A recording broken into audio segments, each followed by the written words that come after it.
Hello പ്രിയപ്പെട്ടവരെ, പുതിയൊരു വീഡിയോയിലേക്ക് എല്ലാവർക്കും സ്വാഗതം കേട്ടോ.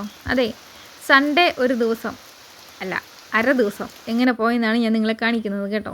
എന്തൊക്കെ പ്ലാൻ എൻ്റെ തെറ്റിയെന്ന്. രാവിലെ എഴുന്നേറ്റ് വരുമ്പം തന്നെ ഇത് കമുകുതൈ ഇരിക്കുന്നതെല്ലാം വെയിലത്തിരിക്കുകയാണ്. ഞാൻ പിന്നെ എടുത്ത് തണലിലോട്ട് മാറ്റി വെച്ചു കേട്ടോ.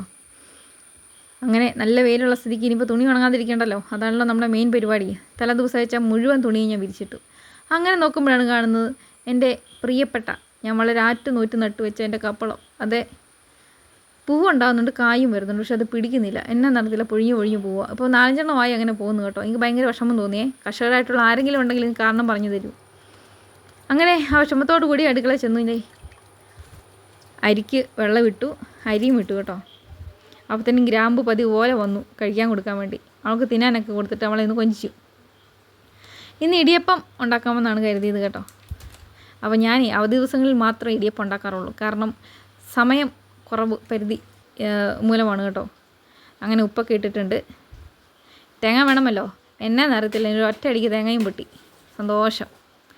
പിന്നെ ഇങ്ങനെ തേങ്ങ ചേണ്ടുമ്പം ഗ്രാമ്പ് വന്നിരിക്കും കേട്ടോ, തിന്നാൻ ചോദിച്ചുകൊണ്ട്. അവൾക്ക് തേങ്ങ കൊടുക്കുന്നത് ഭയങ്കര ഇഷ്ടമാണ്. മുറ്റത്താണെങ്കിൽ ഇതേ കർമ്പൂസ് വന്നങ്ങനെ നോക്കിയിരിപ്പുണ്ട് ഗ്രാമ്പൂവിനെ.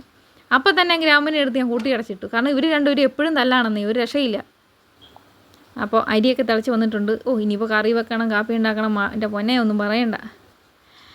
അങ്ങനെ നമ്മുടെ ഇടിയപ്പത്തിനുള്ള എല്ലാം കുഴച്ച് സെറ്റപ്പാക്കി വെച്ച് കേട്ടോ. ശരിക്കും പറഞ്ഞ് ഇടിയപ്പം തിന്നാൻ നല്ല രസമാണ്. ഉണ്ടാക്കാനോ ഇതാർക്കെല്ലാം അറിയാമോ? എന്തേലും ആട്ടെ. അങ്ങനെ ഇനിയിപ്പോൾ സൺഡേ സ്കൂളിന് പോയ അപ്പനും മകളും എത്തിയിട്ടുണ്ട് കേട്ടോ. കയ്യിലെന്തോ കാര്യമായിട്ടുണ്ട്. ഇതിൻ്റെ ഇടയ്ക്ക് അമ്മച്ചി വന്നായിരുന്നു. അമ്മച്ചി വന്ന വീഡിയോ എടുക്കാൻ ഞാൻ മറന്നു പോയെന്നേ. പോയ വീഡിയോ മാത്രമേ എനിക്ക് കിട്ടിയുള്ളൂ. പിന്നെ ഇതേ സെവനാഴിയിൽ ഇടിയപ്പം ഉണ്ടാക്കുവാണേ. അങ്ങനെ തേങ്ങയൊക്കെ ഇട്ടു സെറ്റപ്പാക്കി. അപ്പോൾ ഇതിന് മുട്ടക്കറി വെക്കണം എന്നാണ് ഞാൻ ഓർക്കുന്നത്. ഞാൻ പറഞ്ഞില്ലേ, ഒരുപാട് ജോലികളുണ്ട്. പിന്നെ സൺഡേ ആണ് നമുക്ക് നന്നായിട്ട് ഉറങ്ങാൻ പറ്റിയ സമയം അല്ലേ. പിള്ളേർക്ക് സ്കൂളിൽ പോകണ്ട. അങ്ങനെ 4 മുട്ട എടുത്തിട്ടുണ്ട് കേട്ടോ, 4 പേർക്ക്. അതിൻ്റെ ഇടയ്ക്ക് ഇതേ ചായക്ക് തീയലും വെച്ച് പാല്. അങ്ങനെ സവാളയൊക്കെ അരിയുന്നുണ്ടേ. ഞാൻ ഓർക്കും ഈ മുട്ടക്കറി എന്ന് എന്തുകൊണ്ട് പറയുന്നതെന്ന്. ശരിക്കും പറഞ്ഞാൽ സവാളയല്ലേ കൂടുതൽ, സവാളക്കറി എന്ന് പറഞ്ഞാൽ പോരെ. അങ്ങനെ ചായയൊക്കെ തിളച്ച് വന്നേ. അപ്പം ഇന്ന് പതിവ് പോലെ അല്ല, അതിന് വിപരീതമായിട്ട് ഞങ്ങൾ ഇങ്ങനെ പാല് മേടിക്കാറില്ല കേട്ടോ. സൺഡേ മാത്രമേ ഉള്ളൂ. ബ്രൂ ആണ് ഇട്ടേക്കുന്നത്. ചായ എന്ന് പറയുന്നത് നിങ്ങൾ വിചാരിക്കും, അല്ല, ഞാൻ ചായ എന്ന് പറയൂല. അങ്ങനെ മുട്ടയൊക്കെ വെന്ത് തിളച്ചൊക്കെ വന്നിട്ടുണ്ട്. ഇനിയിപ്പം കറി വയ്ക്കാം കേട്ടോ. മുട്ടക്കറി അല്ല, സവാളക്കറി. ഇപ്പോൾ സവാള എന്ന് പറയാം. എന്നിട്ട് നമുക്ക് കുറച്ച് കഴിയുമ്പോൾ മുട്ടയിട്ട് കഴിയുമ്പോൾ മുട്ടക്കറി എന്ന് പറയാമേ. ഇനിയിപ്പോൾ നന്നായിട്ടൊന്ന് വഴന്ന് വരട്ടെ. നന്നായിട്ടൊന്ന് കളറൊക്കെ മാറി വന്നിട്ടുണ്ട്. കൂടെ തക്കാളി ചേർത്തിട്ടുണ്ട് കേട്ടോ. പിന്നെ ഇതിന് വേണ്ട മസാലകളൊക്കെ 4-5 കൂട്ടം മസാലയൊക്കെ ഉണ്ട്. അതൊരു മണം പോകുന്ന വരെ ഒന്ന് ആക്കിയെടുത്തിട്ടുണ്ടേ. പിന്നെ ചൂടുവെള്ളമാണ് കേട്ടോ ഇതിന് ഗ്രേവിക്ക് വേണ്ടി ഒഴിക്കുന്നത്. അപ്പോൾ നല്ലൊരു സോഫ്റ്റ്നെസ് ഉണ്ടാവും. പിന്നെ മധുരത്തിന് വേണ്ടി ഇച്ചിരി പഞ്ചാര ഇടുന്നുണ്ട്, കുറച്ച്. ഇതിൻ്റെ ഇടയ്ക്ക് ഞാൻ വന്ന് നോക്കുമ്പോഴേ ഗ്രാമ്പ് നല്ല പൂക്കുരി ഉറക്കും. ഇത് കാണുമ്പോഴേ എനിക്ക് സഹിക്കാൻ വയ്യാത്തത്. എന്നെ കുശുമ്പെന്നറിയാം എനിക്ക്. അങ്ങനെ നമ്മുടെ കറി, മുട്ടക്കറി തയ്യാറായിട്ടുണ്ട്. ഇടിയപ്പവും റെഡി. അങ്ങനെ ഇതൊക്കെ കഴിച്ചിട്ട് ഇരിക്കുകയാണ്. കാരണം ജോലികളുണ്ടല്ലോ. അപ്പോൾ നമ്മുടെ ബന്ധുക്കാരൊക്കെ വന്നിട്ടുണ്ട് കേട്ടോ. ഇതെൻ്റെ അനിയനാണേ. അവൻ പള്ളി കഴിഞ്ഞിട്ട് ഇങ്ങനെ വരും. അപ്പോൾ അവന് കഴിക്കാനൊക്കെ കൊടുത്തു, അവന് വർത്താനൊക്കെ പറഞ്ഞ് അങ്ങനെ നിൽക്കുകയായിരുന്നു. ഇനിയിപ്പം ചോറിന് കറി വല്ലതും ആക്കണമല്ലോ.